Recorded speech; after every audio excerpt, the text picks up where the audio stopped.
And you see a lot of that on Twitch, on all these streaming platforms, whatever. All these YouTubers, all these content creators. Most of them are absolute filth, and they're just sunny boys. Yeah. They're just sunny boys. They just know how to. They just know how to turn on the stream and entertain people, which is not a bad. It's a good thing actually. You require a lot of good communication skills, but you see they have no backbone. You see they will backstab friends for the purpose of getting content. They will they sold their souls to the devil, in this regard. Right. What and what do you mean by that? Sell your soul to the devil? Because I know what you mean. Like most of these guys are just like they probably have rich parents or whatever. All of a sudden they're fucking famous Twitch streamers. No. It has nothing to do. It has nothing to do. I'm not gonna get into JQ or anything like this. This is one of those things that JQ, flat Earth, all this shit. It's one of those things that I know it exists. I have an opinion, but Yeah. I don't want to spend time on it because I have more important things in my head. Exactly.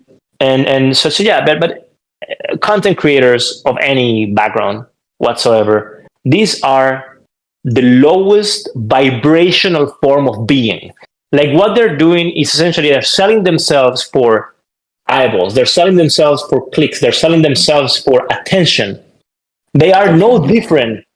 They're no different than a woman doing porn. They are no different than a woman on Instagram showing too much, because when she doesn't show, she only gets 17K views, but when she shows, she gets 90K views. They're no different. They're the same exact being. One is male, one is female, although nowadays there's a lot of confusion here. But at the end of the day, when you as a man, your job is to create content, and that is your only skill to make people, to entertain people like this, and you have no creativity whatsoever to come up with your own content, and you rely on other people being around and creating drama to create content, which is 99% of these content creators, you sold your soul to the devil, because that means you cannot stand for anything, because then these content creators will not do content with you, and then you will lose your position of power as a content creator. You cannot have an opinion about things that your audience disagrees with, which means that you can say, I have no boss. No, you do have a boss. Your audience is your boss, and you are unable to have a moral compass and a backbone strong enough to not give a fuck about the outcome of losing that audience and being yourself, right? So that's the problem of content creators at large, and most of them are this way. That's why I say they're filth for the most part. And by the way, I've dealt with this industry for the longest time. I know many of these people, and I wouldn't want them as friends close to me whatsoever. There's some of them are good people. I think. Yeah.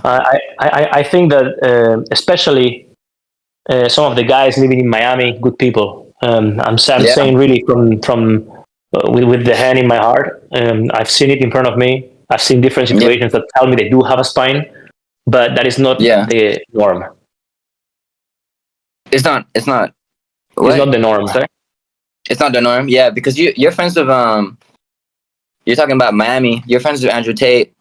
Who else is from Miami? John Zerka. No. I've never met Zerka. I don't have an opinion over him. But there's Fresh and Fit. There's Nico. There is Gary, the numerologist. These people are good people. Good people. Yeah. You might dislike them for whatever reason, but they have a spine, and they are on a constant quest of growth. And they happen to agree on many things in life, but that's just the byproduct of typically. I don't think you can be an inherently good person if you're a communist, for example. I don't think you can be an inherently good person if you want to chop. Doesn't matter. I'm not gonna get there.